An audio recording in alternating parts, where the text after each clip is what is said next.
Record. Okay, so welcome back. So during the last lecture, we tackled the problem of computing the quantum propagator. The quantum propagator is defined as the coordinate representation matrix element of the evolution operator in quantum mechanics. And we sort of follow the inspiration of the multiple slit experiment in which a particle can go from A to B, X to Y, according to multiple trajectories. And then the amplitude for a transition is the sum somehow of all of these trajectories. And we followed this inspiration, well, actually Feynman did, to mathematically reduce the problem of computing this propagator to quadrature.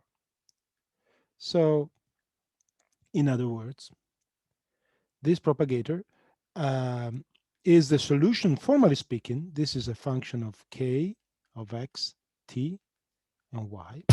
Now, formally speaking, you can show that k is the Green's function of the Schrödinger equation, meaning that it obeys, it solves the following equation.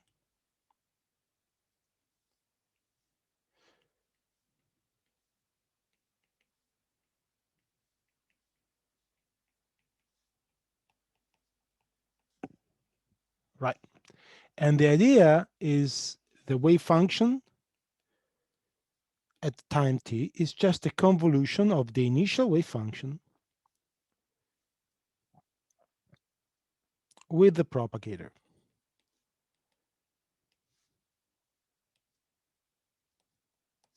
So the propagator is the essential ingredient you need to have in order to solve the dynamics at the quantum level. And we drew an analogy with electrostatics, where you're generally interested in solving a problem like the Laplace equation with given a certain charge density. That's your general problem. And then this is basically, I'm going to draw an analogy. This is the charge density, and this is what plays the role of the charge density is the initial quantum state. And the way you solve electrostatic is by first solving a slightly different problem. That is, you find the Green's function of the Laplace equation, that is basically, I'm not sure about the 4 pi. I think there is no 4 pi. Well, I don't know.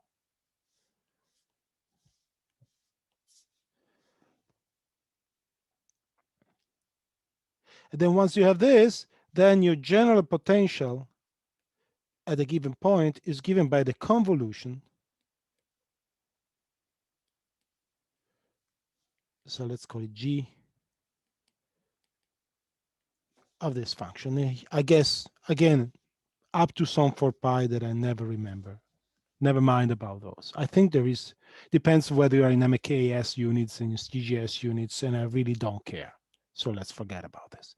The point here is to show that this is an explicit constructive solution of the electrostatic problem, which contains the initial condition and an explicit solution of the Green's function and a convolution integral.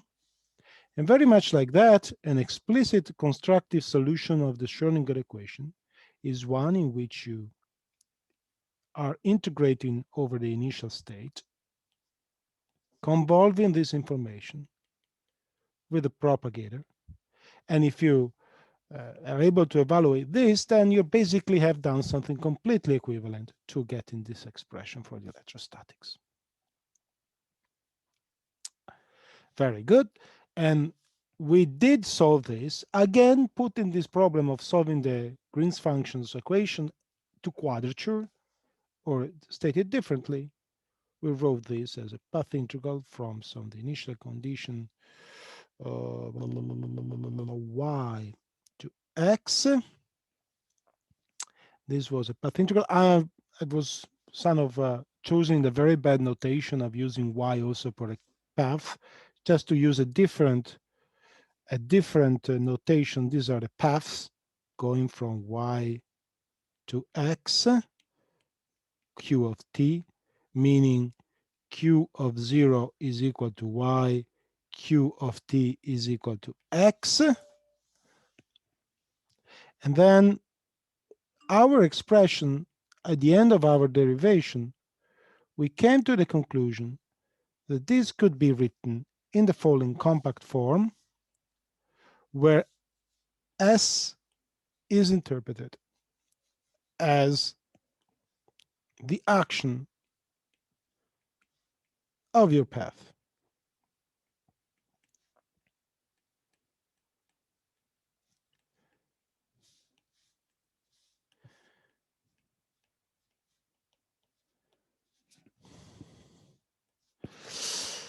Okay, this was more or less what we did last lecture. And again, I want to emphasize that this expression here is really like an abuse of notation.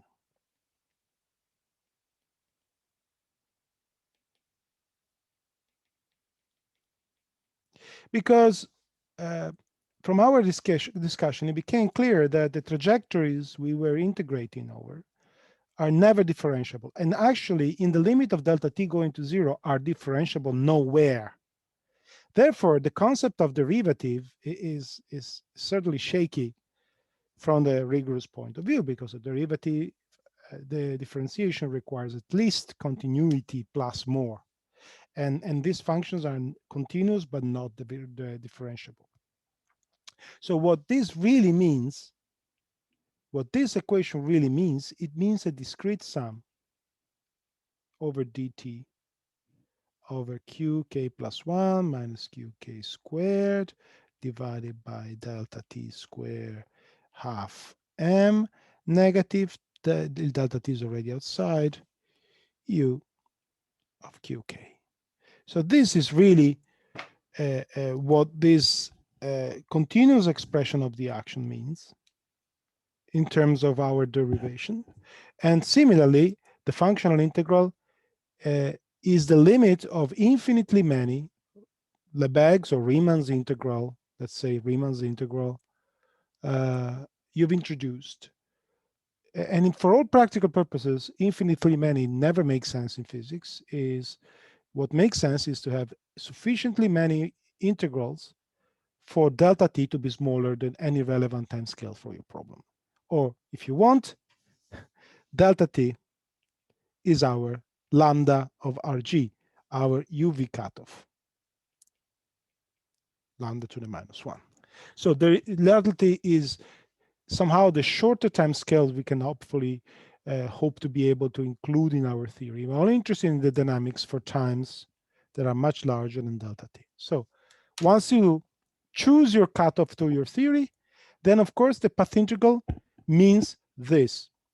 Without the cutoff, the path integral mathematically means nothing, because infinitely many integrals, it's not something you can actually compute. You can only compute a finite amount of them, unless, in very specific cases when you can compute each of them analytically and then multiply them over. But these are more the exceptions than the rule. Okay, so based on this observation, what we did last lecture was then showing, well, we can use this to understand the transition between the quantum realm and the classical realm in terms of deriving quantum mechanics in terms of classical quantity, or more specifically, what we have done last time was to go in the other direction and to show that quantum mechanics in this formulation naturally breeds classical mechanics as a particular case. So our idea is that when the action of standard paths, the typical scale for the action is much larger than h bar, then clearly most of the paths that participate to the path integral destructively interfere and therefore do not contribute the path integral, because the path integral contains a phase as a function of the action. The fact that this is a pure phase is essential, because a phase on average will have 0 real part and 0 imaginary part if S is a large number of stochastic variables, right? However, we began speculating that since we are integrating over a function of path, so this is a functional integral, we could draw an analogy with the integrals over functions. Suppose we have an integral of a function that is well converged and maybe has a couple of minimum. Let's suppose, for sake of simplicity, has a single minimum, something like this. Then, of course, computing this integral might be very difficult. However, you might get quite close to this integral if you sort of stick to this point, right? And fit a Gaussian that fits this point, right? Or stated even more interestingly, suppose we are interested in averaging some quantity O, which is an integral over a distribution P of X and some quantity O of X. And suppose that P of X is picked around some maxima. Now, clearly, the idea is you can approximate this as a sum of Pi O at Xi, where Pi is the probability in each of these maxima, and the OXI is O evaluated at the maximum, because basically you're saying this is the most important contribution to the average. Now, very similarly, in this approach, we are focusing, therefore, to the points which are expected to contribute the most to this integral. And these are the points where the action is stationary with respect to the fields, which means that any infinitesimal variation of the path will not generate around these particular paths, will not imply a linear change in the action in the variation. So in other words, this implies that if I take the action at my q bar plus some delta q, and I look at the action relative to my point q bar, well, in general, this is of order delta q for any q bar, but for the specific q bar we are interested in, this is of order delta q squared. So this is equal to 0 plus correction of delta q squared. So these are the stationary point of the action. And if you can do that, then you can claim that the path in the functional vicinity of the stationary point are basically the analog of the path of the contribution to the integral of the distribution to the points that are very close to the maxima. So by only looking at the function at the maximum, you get a first estimate of your averages, and in this case, of the dynamics, if you only look at paths in the functional vicinity of the classical paths. And, this condition, let's call it star, stationary action condition, is well known in analytic mechanics because it's known to generate Lagrange equation, but we bypassed all that discussion and simply did it explicitly and show that the condition of stationarity of the action leads to Newton's equations.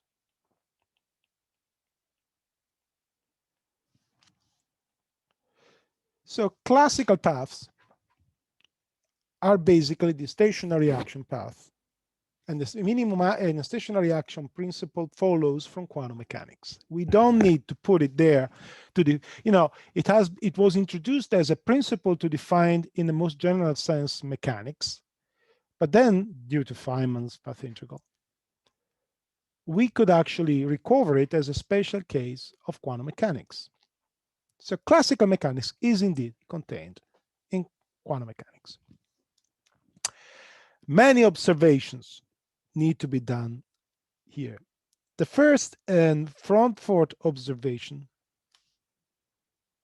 is a question. Does the path integral converge?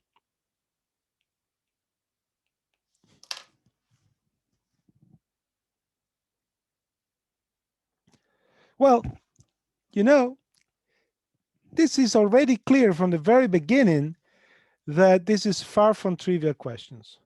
Say, if I rather than, if I reduce all that integral to a single variable, so my q of time is just one position q at one time too, right? Oh, let's do it even better. If I rather than compute the functional integral, let's compute this function that looks a bit like it.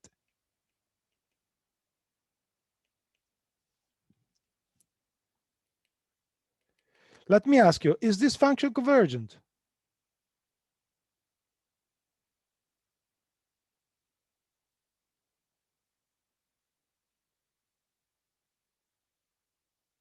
Well, you know, No. no, clearly it's not convergent. So if a single variable is not convergent, okay, maybe we put a function here, but it's a real function. Can we prove this is a convergent thing? Well, when L, the boundary, go to infinity, who knows? And in fact, nobody has ever been able to, as far as I'm concerned, certainly this is true up to, say, a few years ago, then I stopped looking in the literature of mathematics, but I'm certainly confident that this is one of the forefronts of functional calculus problems in mathematics. Finding some criteria of defining functional integral in a way in which you can actually control the convergence. There is no mathematical proof that Feynman integrals are convergent. Basically, what we do, we make a faith act.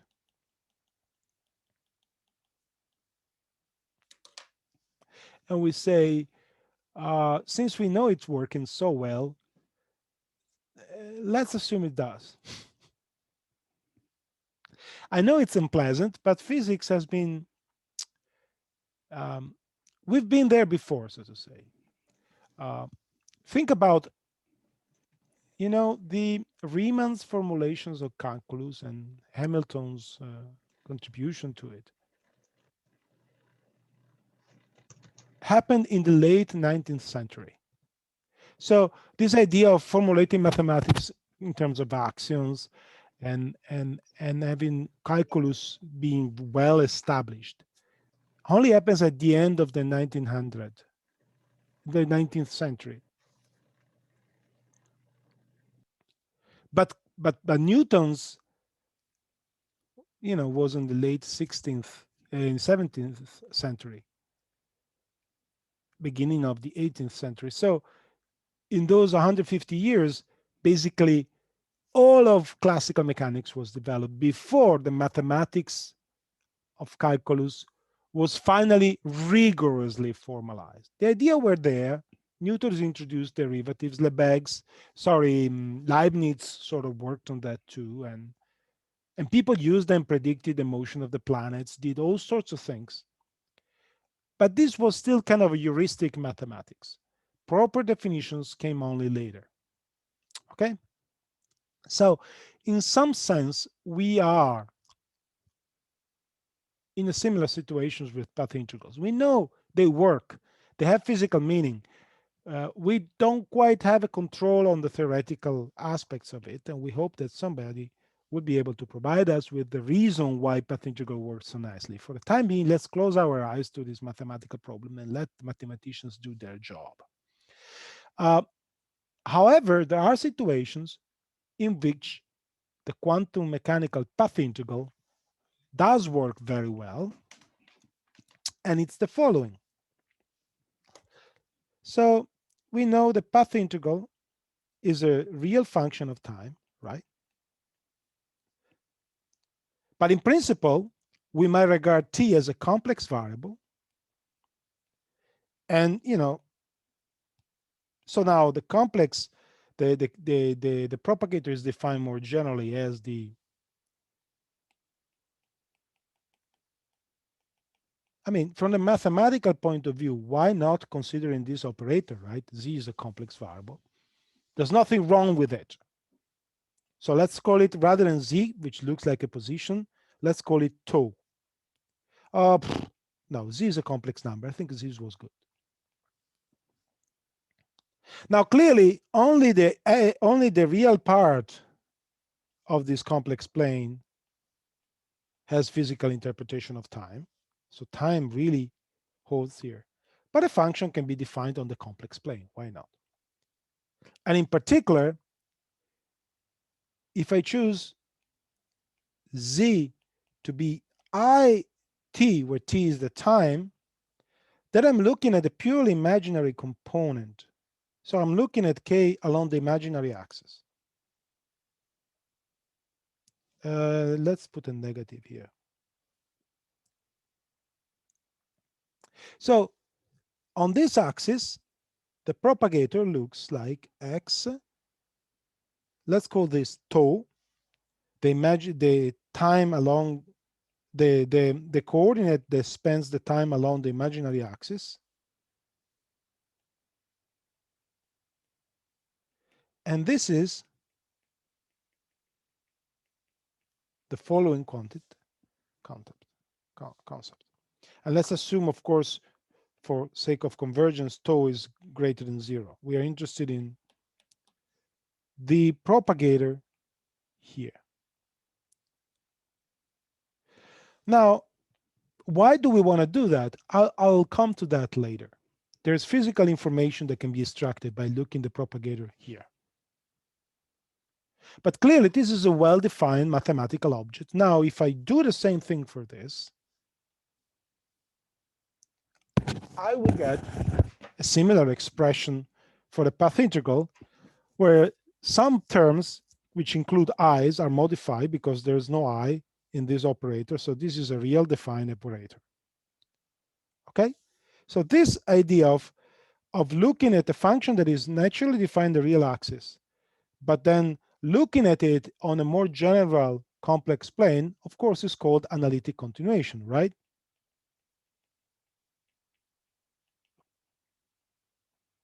You should be familiar with it if you come from physics, but if you're not coming from physics, that's what it means. It's looking at the function as in the complex plane, even though you originally were starting looking at it at the real axis.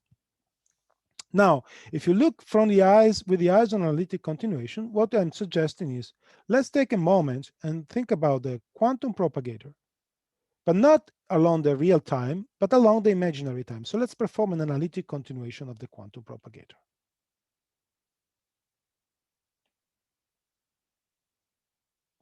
Well, can I get a path integral expression for it? Well, certainly can. All I can do to get a path integral expression of this, I can take my standard path integral representation, but then rather than t, let me substitute negative I tau, right? Now, the potential will remain unchanged here, but the kinetic energy here will contain two time derivatives, correct? So if it has two time derivatives, he will pick up a negative sign. So now the potential and the kinetic energy, if I'm looking at the imaginary time propagator, will not come with the opposite sign, but will come with the same sign. Basically, you turn a Lagrangian to a Hamiltonian, if you want to speak in that term. So if you do that, then basically what you get is an expression where here you have what is called Euclidean action. And I guess I was wrong here. There's a plus here because I'm saying t is equal to I2.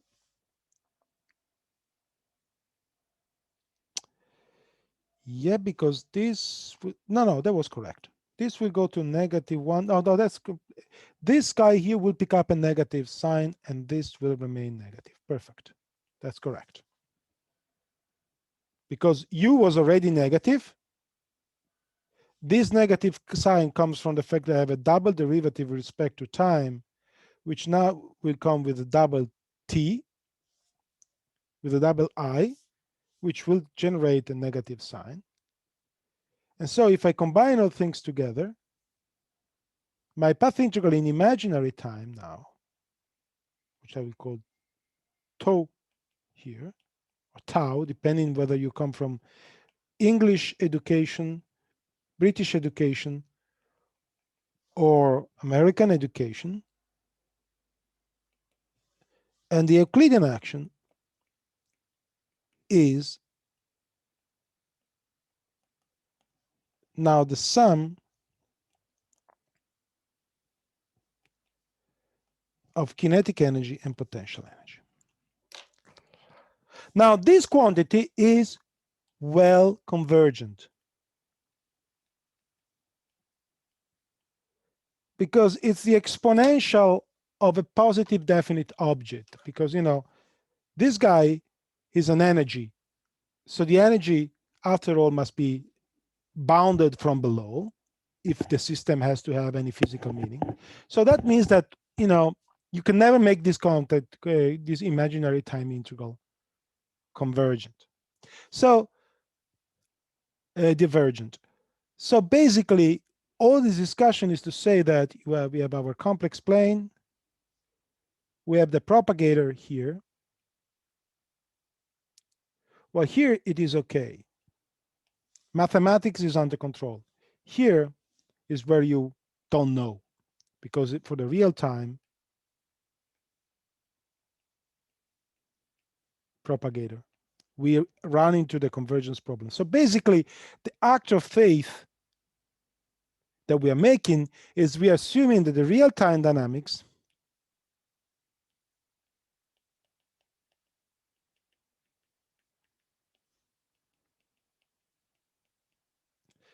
is the analytic continuation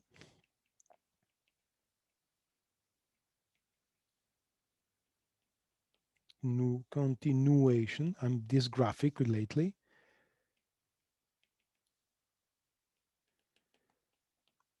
of imaginary time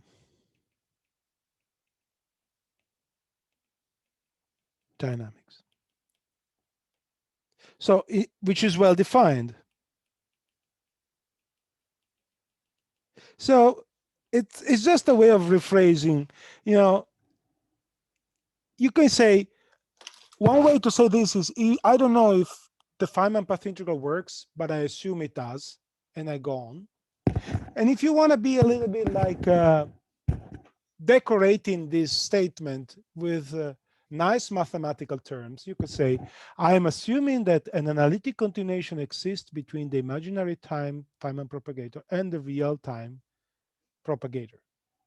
It sounds much more profound. It sounds legitimate. Okay, one of the principles of physics is that there is an analytic continuation between the Vic rotation and the real time. I don't feel ashamed to say that. It sounds proper. It sounds legitimate science. I don't like to say, I hope the path integral exists. But this is just an illusion. This is the famous Lagrangian complex type of behavior. We are making no further statement. We're just decorating our knowledge by saying that we assume there is an analytic continuation from the imaginary time to real time. Why should there be an analytic continuation? There's no further information in decorating nicely in terms of analytic continuation. It's simply a more educated way of saying the same things. You can say something like, oh, I see, you can say people read, people write, or you can say people, humans have developed communication patterns based on deciphering scripts on a piece of note and translating that into acoustic waves. Sounds very proper, but it seems people read and people speak. and write. I don't know, something like this. So be aware of when you use mathematics to frame things, and sometimes it looks you're doing something more, but you're not. You're simply saying something in a more educated language. The real fact is, the fact we cannot escape is that we don't know why the path integral formulation works, but it does. It has always worked, and so we hope the mathematician will provide with this answer before we get too old. So why did I spend so much time in discussing the Feynman propagator in imaginary time if it contains no information? Well, it doesn't really, this is not entirely true. There is something. First of all, the Feynman propagator in imaginary time is a useful quantity. Why? Well, let's look at the Feynman propagator in imaginary time once again. This is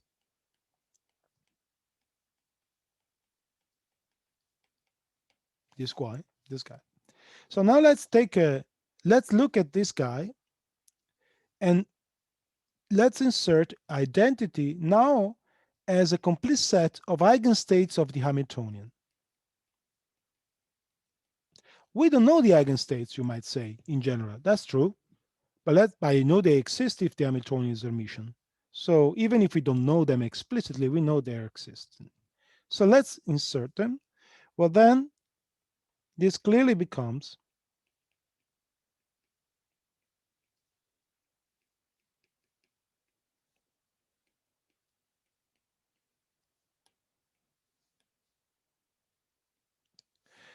now, what did I do?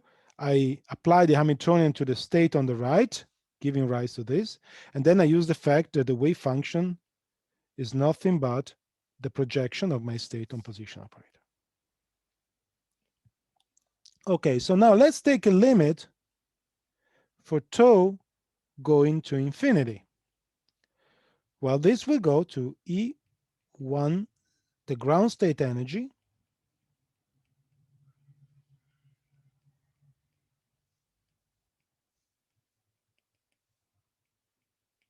plus the first excited state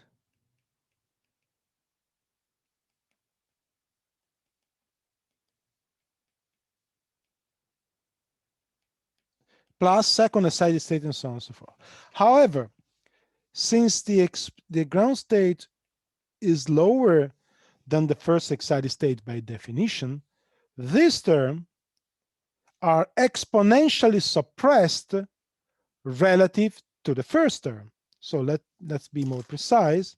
I can rewrite this expression by saying that this is the ground state energy. Then I get psi naught star psi naught plus E minus E1 minus E naught divided by H bar T psi 1 plus all the others. Now, if I choose T much larger than H bar over E1 minus E naught, which is the gap between the ground state and the first excited state, then clearly the logarithm, the propagator in imaginary time depends only on the ground state energy and ground state wave function. So in particular, I can use this by taking the logarithm of k and looking at it as a function of k. So let's call it effective energy. The negative logarithm of k as a function of time, then this will be the negative logarithm of psi naught E negative E naught tau plus correction divided by H bar. Therefore, this will be a constant, negative log psi naught plus E naught tau. So by measuring the Feynman propagator, by computing the Feynman propagator at different imaginary times, I expect at some point data to line up on a line when all the first excited states are, this is the negative logarithm of k, this is t, time, Euclidean time. You expect exponential correction to die out and then to get a slope and an intercept. And the slope is going to be the ground state energy, and the intercept contains information about the wave function. So you see, this is the principle of path integral Monte Carlo. Some of you who have taken Pederiva's course might have seen this already. So there is physics built in the imaginary time path integral, and that part is perfectly well defined in terms of path integral. So you might say that the ground state of a quantum theory is well defined, even in terms of path integral. And the problems come with dynamics when you look at the, dynamics is a function of all the spectrum of a system, because the evolution operator contains information from all the spectrum of the system. So therefore, dynamics, defining dynamics in terms of path integrals is the challenging thing, but the ground state property of a system are well defined. It also means that if you are able to compute that path integral somehow in imaginary time, you can evaluate the ground states of complex quantum systems. And that's the principle of path integral Monte Carlo. Path integral Monte Carlo is basically a way of computing, sampling, whatever it means, that multidimensional integral and use this information to extract the properties of ground state. And that's how people evaluate the mass of the proton or the mass of the hadrons from lattice field theory, from QCD, using Monte Carlo methods. Okay, but there's a second nice observation.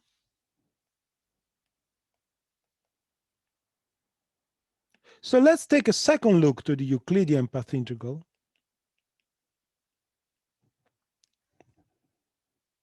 But now, rather than just simply write things in terms of functional integrals, let's go back to the discretized form.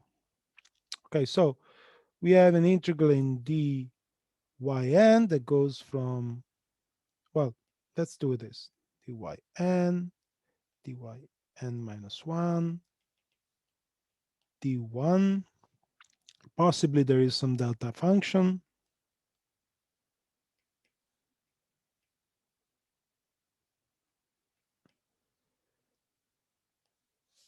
And then, of course, we have an exponent of a negative 1 over h bar, and then a sum k delta t of something that in the end looks like a Hamiltonian.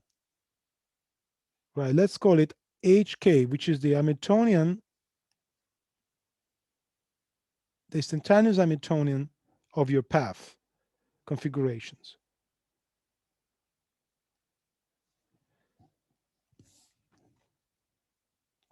It's not really an Hamiltonian because the Hamiltonian depends on P and not on Q. What h of Q means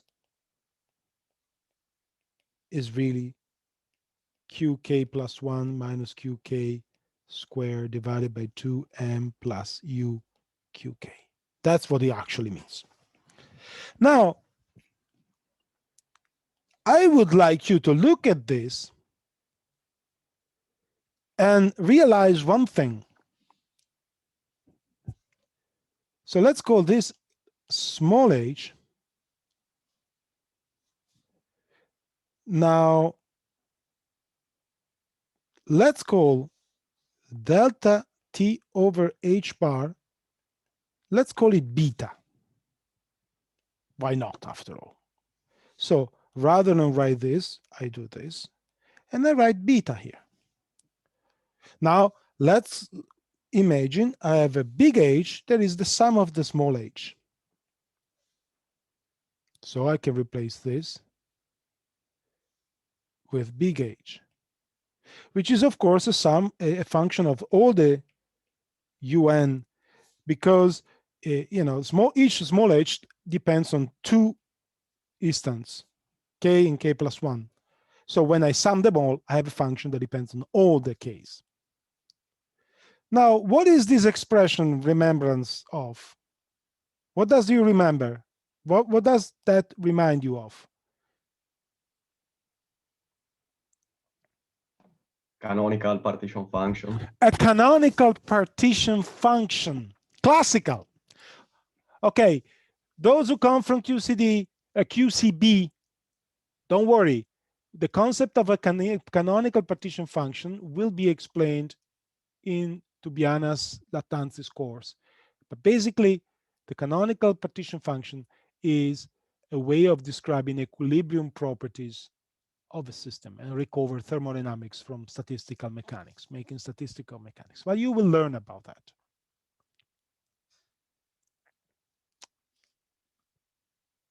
So, why is this important? Well, you see, what we have discovered is an intriguing analogy between quantum mechanics and classical thermodynamics.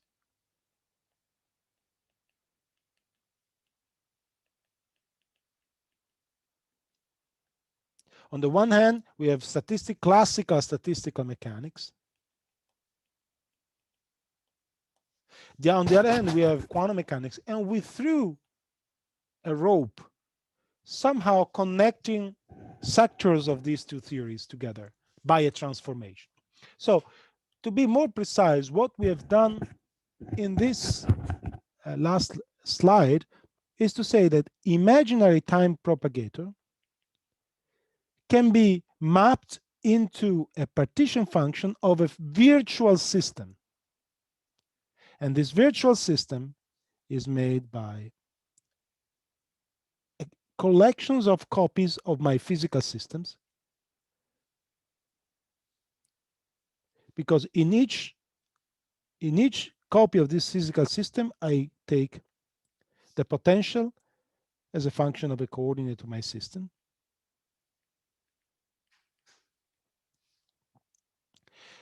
So rather than being my system being defined by n variable or 3n variables, if I am in configuration space, I'm upgrading the number of degrees of freedom to the number of delta t.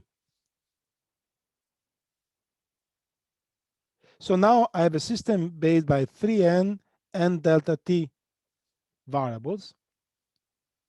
And the Hamiltonian for these systems contains a potential for each of these copy, and then contains the kinetic energy, right? K plus 1 minus K 2. Now this can be interpreted as a bond, an harmonic spring connecting the copies of the system.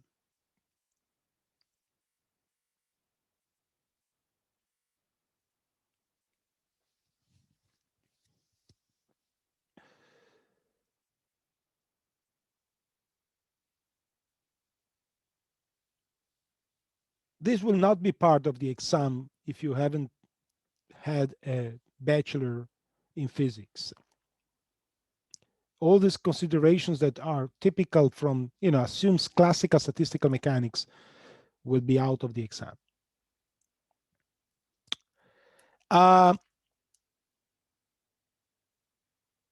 So basically what we discover is that if we want to study quantum mechanics in imaginary time, we can basically study the statistical mechanics of a polymer in which each bead of the polymer, and first of all, the beads are connected by harmonic springs. Each bead is defined by 3n coordinates, and it's a copy of my system.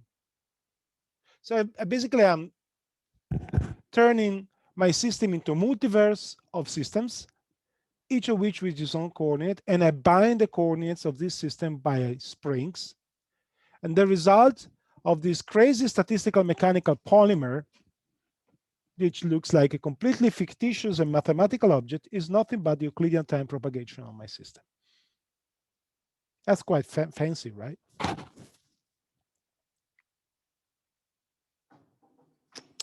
Okay, so that's one interesting piece of connection. I'm sorry, I'm going to switch this off.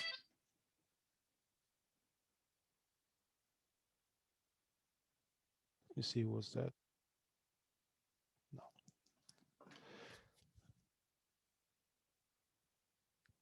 That's an interesting piece of connection, an expected piece of connection that is revealed. You could not get access to these connections, shouldn't it be because of the path integral formalism? So now the connection we have made is between Euclidean path integrals on the one hand and classical thermodynamics, if you want.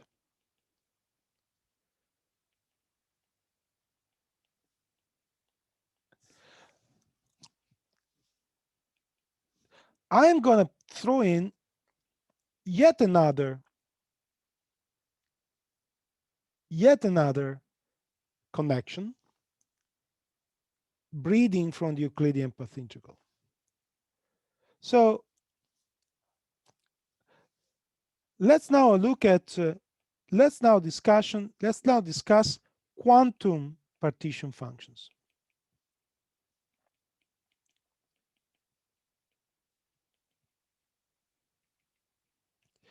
Quantum partition functions are clearly quantum thermodynamics.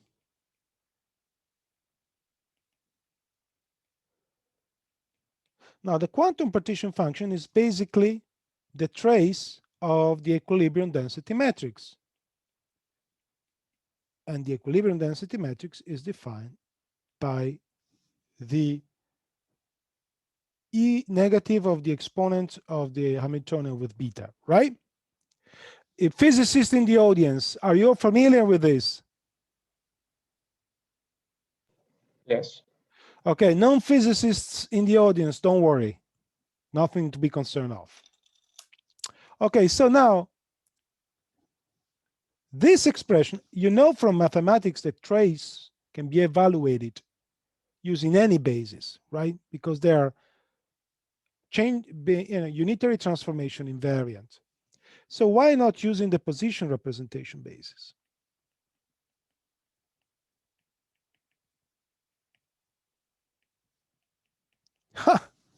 All of a sudden, a propagator appears in imaginary time. So this is basically a propagator from a particle onto itself in an Euclidean time beta.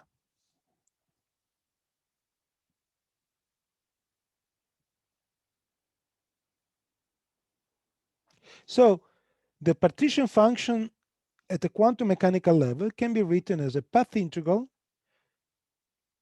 over x from x to x and then integrating over x, right? Because I'm integrating over x and I'm going from x to x. So rather than writing this complicated expression, what people sometimes write is the following shorthand notation. This means a circularized path integral where you integrate over the point of beginning and end. And then e to the negative integral from 0 to beta d tau q prime square over 2m plus, record this is Euclidean, u q. Sorry, you should stop me if I say something that doesn't make sense. I said Euclidean without telling you why the imaginary time propagation is called Euclidean, and it comes from a high energy bias. When I said Euclidean, I meant imaginary time.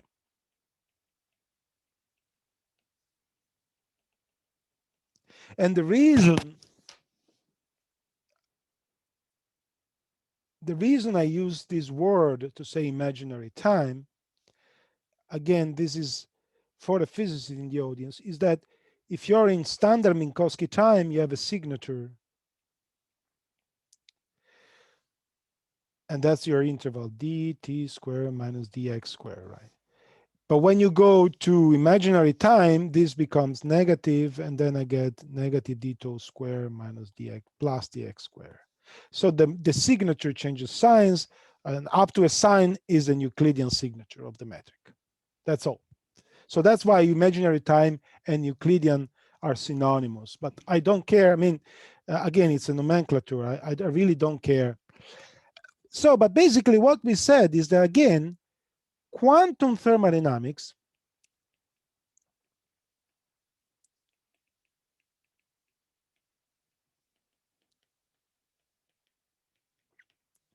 can be the quantum thermodynamic of a system can be put in connections to the imaginary time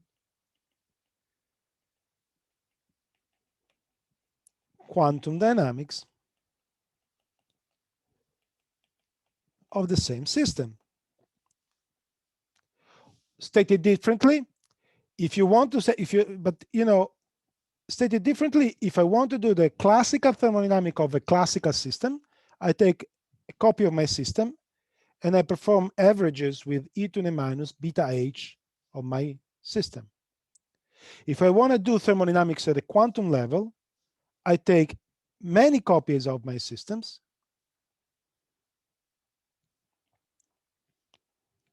I connect with springs, and I take the thermodynamics of this ring polymer. So clearly, as you know, remember,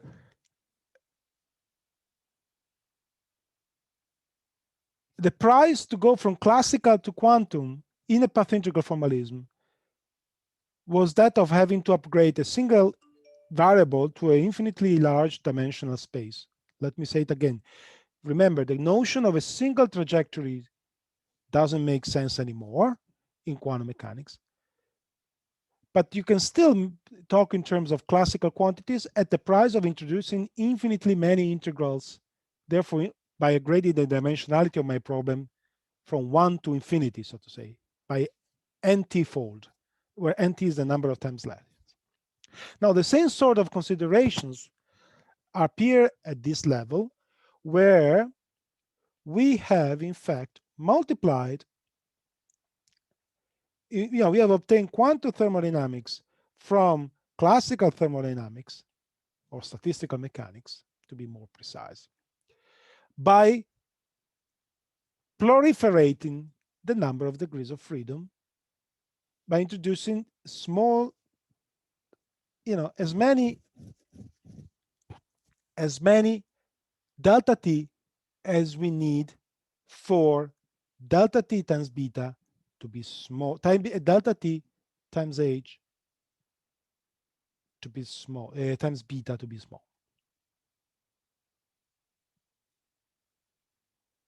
And again, since beta plays the role of the action, if I have my beta h bar now, and then you compare this to the previous expression in the path integral, there was an action here. This was the, weight in the path integral, and this is the weight in the partition function. Sorry, this is the Euclidean action.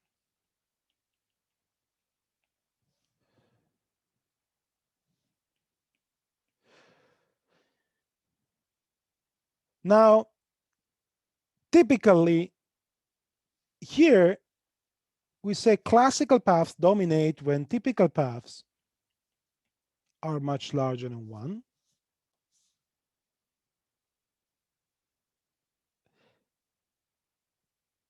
And then similarly,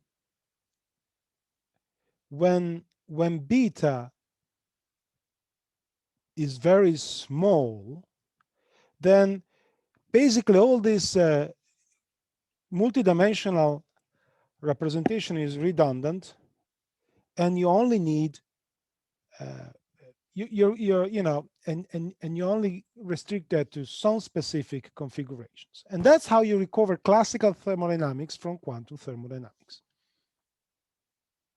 So once again, the path integral is extremely insightful in determining connections between aspects of the theory, particularly regarding the relationship between the classical content of the theory and the quantum content of the theory.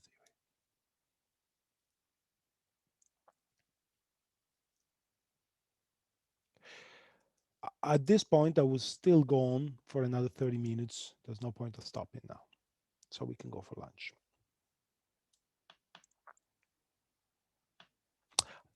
Unfortunately, no, sorry.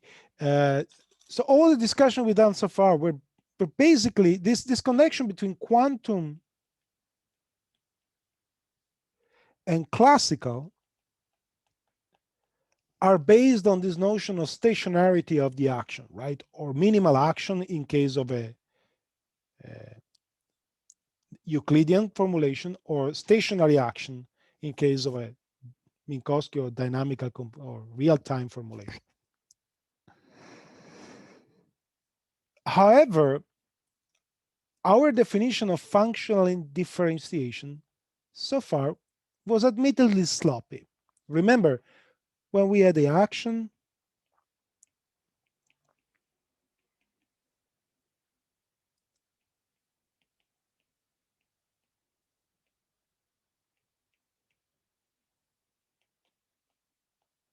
and when we were trying to get Newton's equation, we were taking our path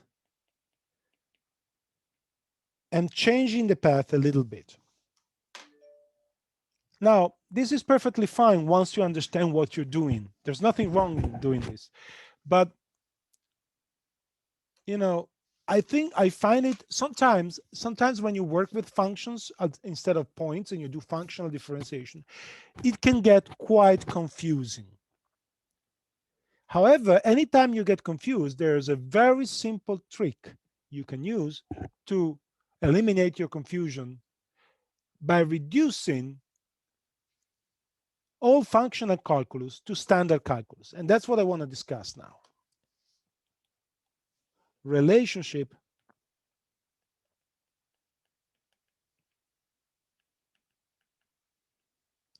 between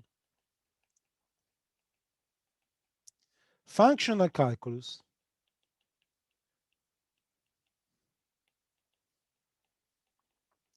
and normal Riemann's calculus. By Riemann's calculus, I mean calculus. And it's very simple. Divide et impera, meaning remember what the path integral was. Yes, the path integral was a sum over all paths in history, but for a physicist, this is simply a collection of integrals. And this is just a discrete sum.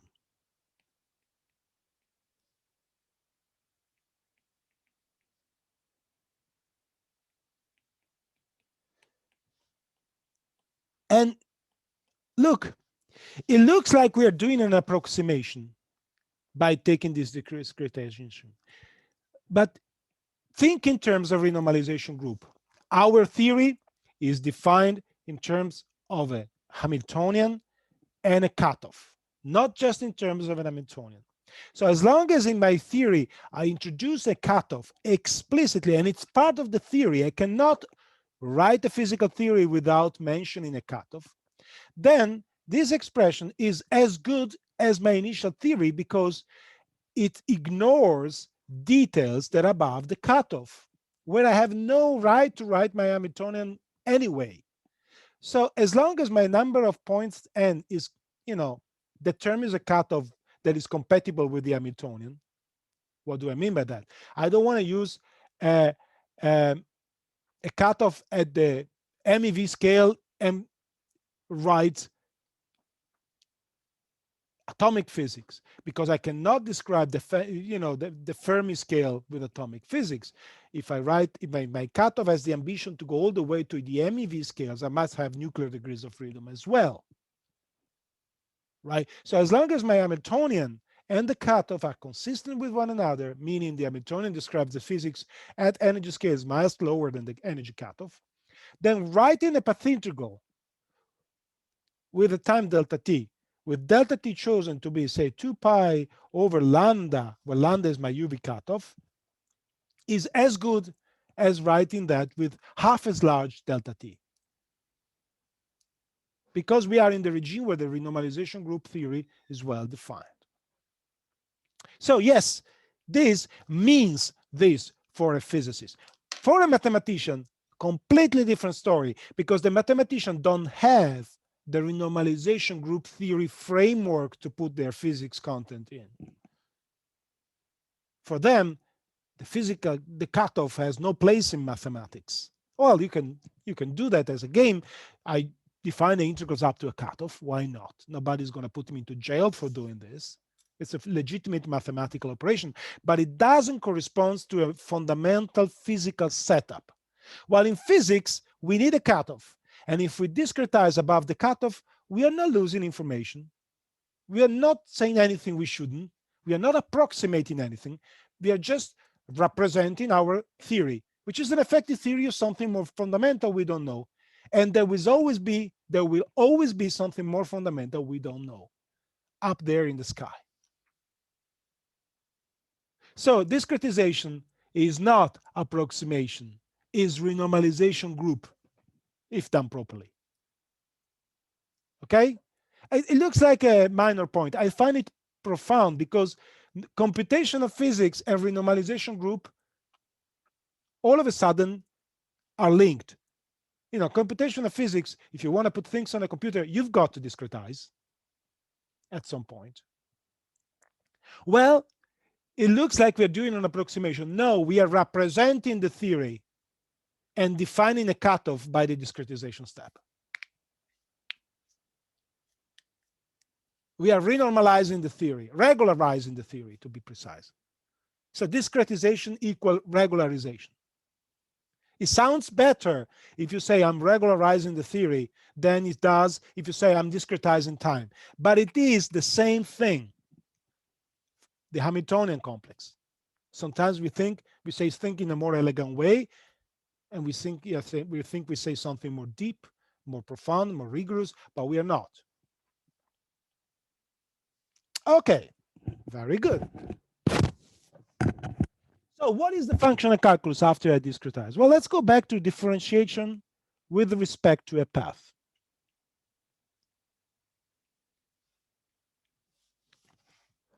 Well, if I discretize this, this is really like Q of t is the position f time t, right? So this is really taking my action, that's the sum of kt delta t qk plus 1 minus qk squared divided by 2 times m. Let me not put the potential. Let's consider the free action simply because I don't want to write more and I want to keep things on this board. It's just a simple case. The points goes along exactly the same if you put a potential there. Okay. Now, this is performing the derivative with respect to one arbitrary slice qk. So what you're seeing here is that if you look at with the eyes of discretization, functional integration becomes Riemann's integrations.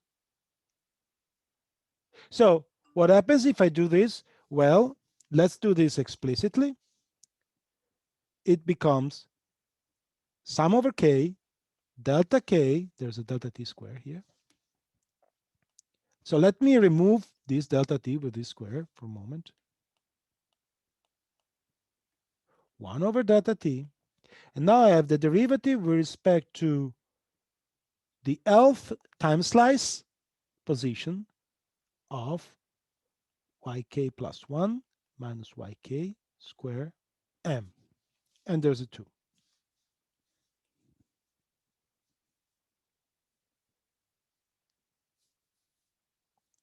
Now, if I do that, I have a number of solutions. Well, first of all, when I do this integral, this derivative, I get a 2 qk plus 1 minus qk. And then I have the derivative of qk plus 1 ql negative the derivative of qk divided by ql times m divided by 2, right? I'm just applying standard Riemann's calculus now. Now, This term is 0 unless k plus 1 is equal to L, in which case it is derivative of QL divided by QL, which is 1. This term is 0 unless k is equal to L. So basically, these two terms are Kroneker's delta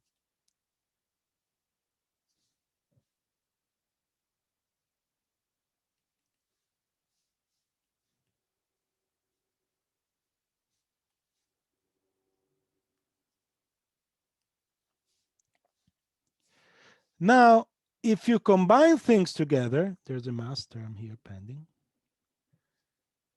and you set this to 0, you basically come up with a condition sum over k, qk plus 1 plus qk minus 1 negative 2 qk, sorry, not sum over L. I'm now removing what I'm doing now, I'm taking care of this and removing this. So, and then combining things together.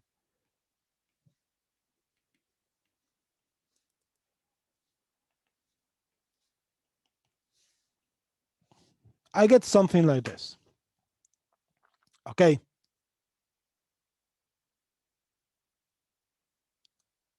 Now let's look at this. What is this meaning?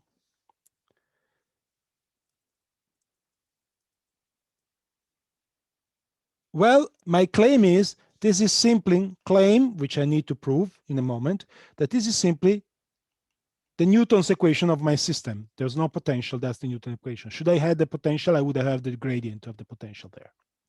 Okay, I'm not doing that for simplicity. How do I know? Well, what is the discretized version of the acceleration? That's the velocity at t plus delta t minus the velocity at time t divided by delta t, and that's the position at time t plus delta t minus the position at time t minus the position at time t plus the position at time t minus delta t.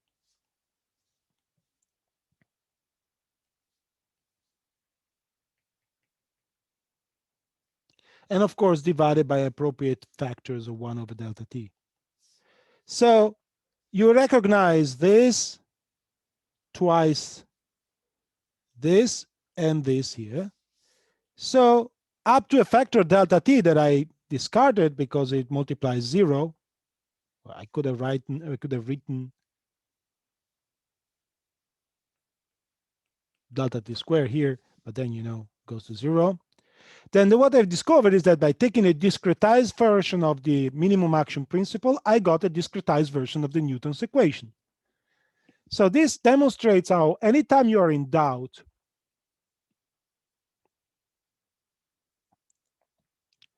the best way to get rid of the doubts is to discretize things and work with regular calculus. So there's no really need to learn any functional calculus if you're a physicist, because functional calculus is only different from regular calculus if you are in the infinite integral dimensionality limit or delta t going to 0. But as a physicist, like I just finished discussing some minutes ago, the gap is the time scale, the cutoff is always there, and therefore discretized and continuous up to the cutoff are equivalent. And then I can go to the discretized version, do things in Riemann's calculus, and then re-express things in terms of continuum. I'm making an error that is in the ultraviolet. I'm making an error which is a detail of the ultraviolet physics I'm not entitled to discuss anyway.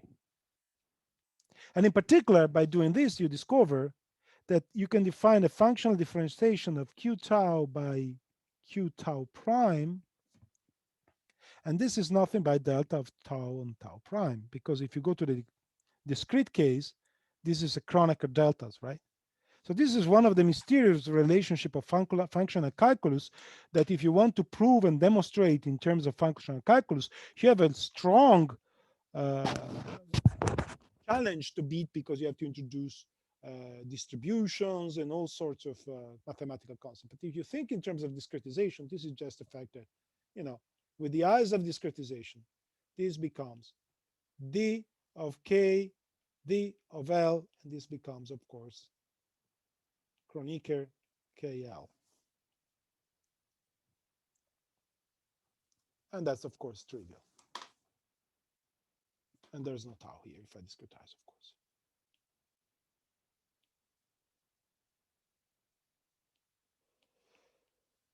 So in this lecture, we covered quite some material and span over different things.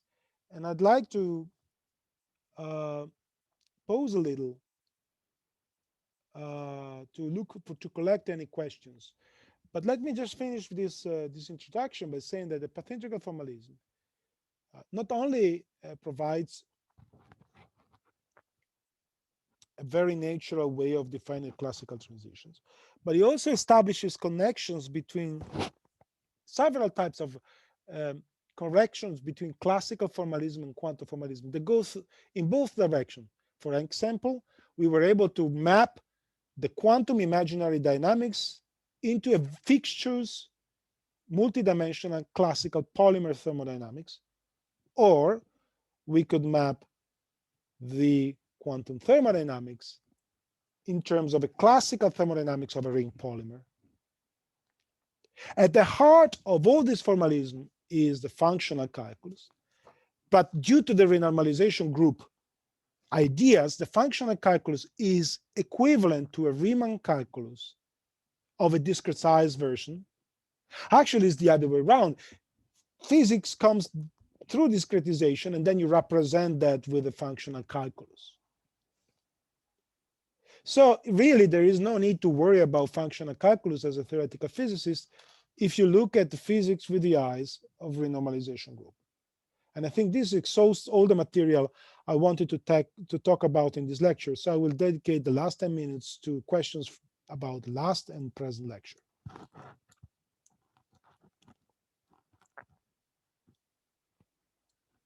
Is the student who was willing to make a question at the end of the last lecture in the class today?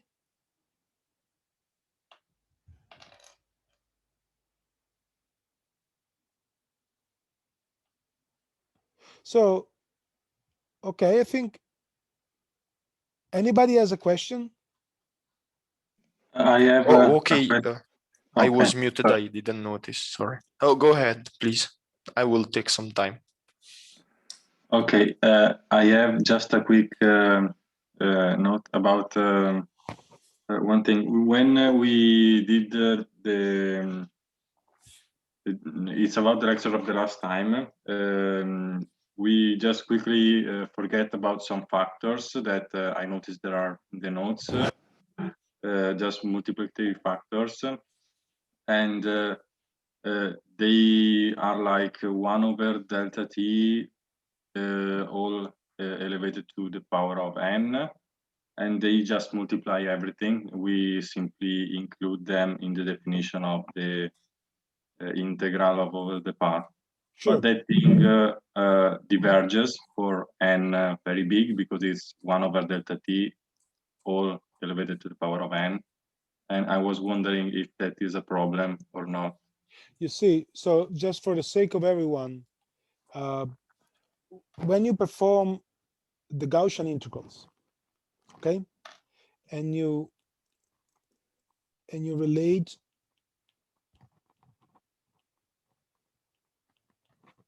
I guess it was this integral, if I remember well. Now there's an h bar floating around everywhere, right? Now then you were integrating this over p over 2p. Now this will come with x minus y to some power and then 2 delta t and m. But on top of there, here, there will be factors of delta t and 2 pi's, and which in turns you can interpret these as t divided by n, right? And then there is one of them for each delta t. So there will be a term proportional to some n at the exponent here, right? So now each of these terms is individually divergent.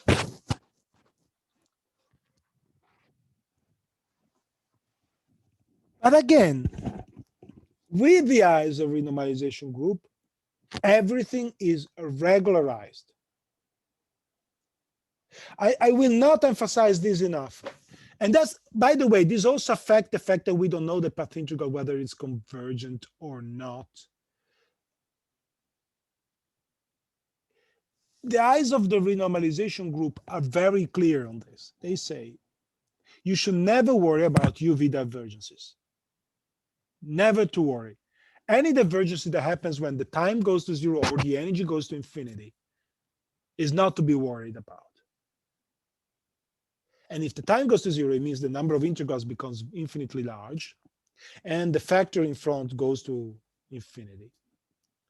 Now, in the Euclidean formulation, everything is well controlled because there's an exponential. So basically, in the Euclidean formulation, no, sorry, I was saying there are two different options. No, this, forget about the last sentence. Let me focus on what I just said. The fact that when delta t goes to 0, things might blow up on you,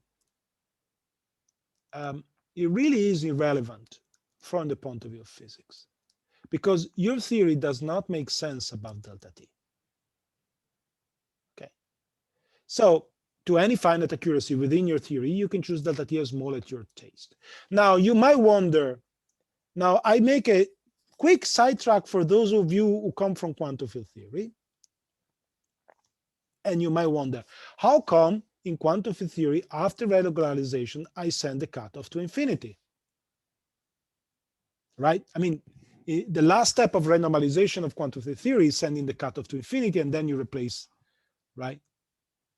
Because basically that means that you're doing physics here. There's a gap. Here's new physics. And by sending the theory, the cutoff to infinity, you're making things mathematically more organized by saying, okay, the cutoff can be as large as you want compared to this. So I send it to infinity.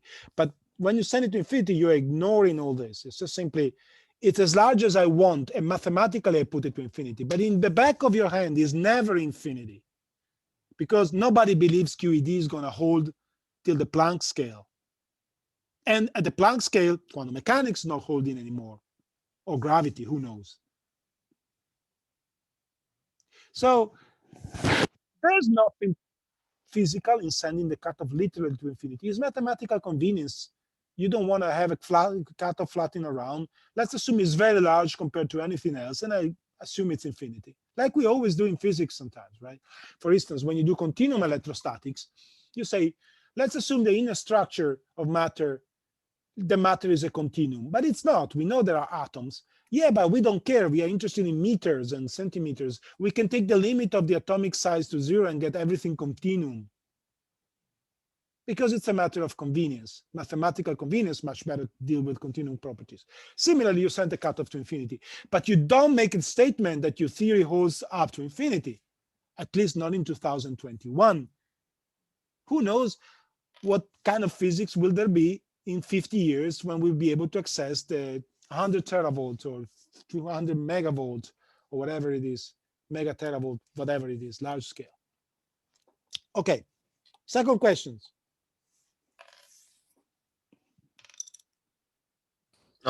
My turn, or Yes, thank you. oh, okay. Have you, okay, could you suggest us some material where to find this relationship between the functional calculus and the standard one? Because I believe that it's not present in your notes. The last, let's say, I think observation. there should be something. I think there should be something in Lebellac's book. Now, Lebellac, it's a book that I strongly quantum and statistical field theory. Now, it's in the list of references on my course. If you look at the SFT, probably on my page. There are two books by Lebellac. Be careful. The one with this title is the one you want to check out. The other one is about QCD at final temperature. You probably don't want to go into that, okay? I'm not sure 100% you find it there, but I think you do. If you look, I think I took it from there at some point. Okay. about the question that rose last lecture, well, nothing much. I think I found just a typo somewhere. Okay. I'm almost there. Just Sure. Don't worry about that. yeah. Okay. Page 11. Okay, I'm Um. going. Okay, I'm taking the notes as you speak. Lecture notes, page 11. At the end of the paragraph before the beginning of the following one, operators. There is a no missing. Oh, okay, fine, thank you. Okay, and then there is another question that I believe that in the beginning that has to be like an extra indexing somewhere during the discretization of the propagator. What page are you? Okay, let's say between 9 and 10. I'd like to understand better the role of the L index, maybe from Formula 1.8, and the role of the K index. Yeah, okay. Why should they be different? Because you see, okay, that's a good question. Because if I were to write the same yeah, so basically, because I want to put in a compact notation, d1, dn, and then e to the minus sum over, okay, let me say f1, fn, right? Minus. Now, if I were to use the same, now here is a product, first of all, and here is a sum, right? Mhm. Now, if I use the same index, I'm writing something different. You try it. If I say L, then They are just factorized. yeah, exactly. Whereas they are not. In fact. So you have to be careful that there are different indices because for each Y you have all them. Okay, so I used two different indices. Okay, I thought they actually were not. And this also explains somehow why we come up with the representation of having beds, the virtual polymer having beds as full configurations. Exactly. Because the sum over K represents a whole configuration somehow. Yep. Whereas the L should be standing for the whole bed on its own. No, okay, no. I mean, both L and K run from 1 to n, which is the number of time steps. And okay, YL and YK are configuration points. It is simply a bookkeeping device here. In order to represent this quantity here, you need two indices, say period. Because if you use only one index, then you're writing something different from what it's written here. You know, you do the math, you try with two.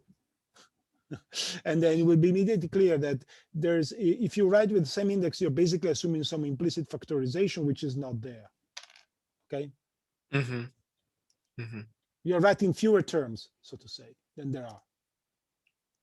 Like it's exactly the same problem. If you want to sum, suppose you want to represent sum over L, f of L squared. You cannot write it as sum over L, f of L, f of L, right? You need sum over L, sum over M, f of M. You need two indices. And for the same reason, for a very similar reason, you need two indices there. But as long as you understand what they mean, you probably don't worry about that, okay? Some people don't use two indices in an improper way because they know you have to put two indices and it's a symbol anyway. You see what I mean? But okay, this is certainly not a big issue here. Okay.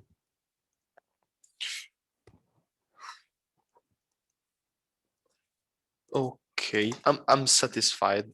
Okay, I'm glad you are. Anybody else? Well, if not, you can always ask question on Tuesday. And let's call it a day. And thank you for being here.